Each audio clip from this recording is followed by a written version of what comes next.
Now, one piece of information worth knowing is that there is a skill called cold reading, which dates back to the first psychics and mediums, which is a way of talking to people as if you know everything about them. And people make your statements fit their situation. I'm going to use every trick in the book. And there are books, if you care to look for them, written by openly fraudulent mediums teaching their techniques. Okay, there's somebody who passed on a day that was either a birthday or an anniversary or something like that. You're laughing, is that? Yes. Yeah? This is a young chap. This isn't an old man, this is a young chap. I think you got very close. I think this is a real... I think you parted before he passed on, though, is that right? Held a lot of things back, yeah? For all that, though, quite good-natured, and he's got quite a dimply face when he smiles, is that right? Yeah? Big hands. Yeah? This is, all right, hang on. Okay, I'm getting a name, which I don't think is his. All right, he's giving me a couple of names. And there's Charles, or Charlie. This isn't him. And Tom, or Thomas. Yes, that's my... Is it another relationship that you had? Yes, Sorry? that's my ex-husband's name.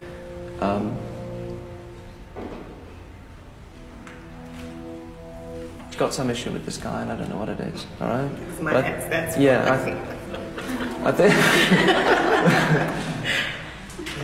But this is him looking at. It's just him looking out for you. All right. You said you've been feeling lonely, and you've got a silly pet.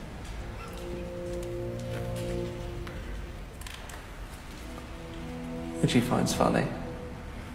You got a silly pet? Yes. Okay.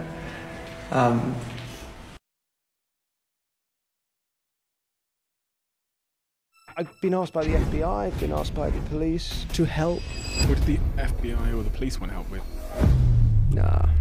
Ladies and gentlemen, the incredible Dan Brown! A psychological illusionist. Doing extraordinary television and even better live shows. Darren is a national treasure. Welcome to the show. The story we tell ourselves is not what's real.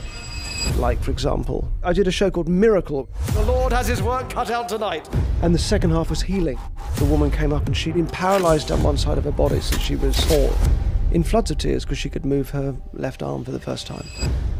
What you're seeing is that it's the psychological component of suffering, right? Like, nothing's happened, nothing's changed, but their relationship to their suffering, that's been made to change. It's not the things in life that cause your problems, it's the story that you tell yourself about them, it's the judgments that you make about them.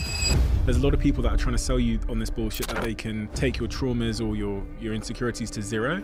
I've never seen it happen. We've completely obliterated the idea of just fortune and life. Sometimes life's throwing stuff back at us that we have no control over, and anxiety is still somehow the demon. But, you know, without anxiety, how do you know to change anything?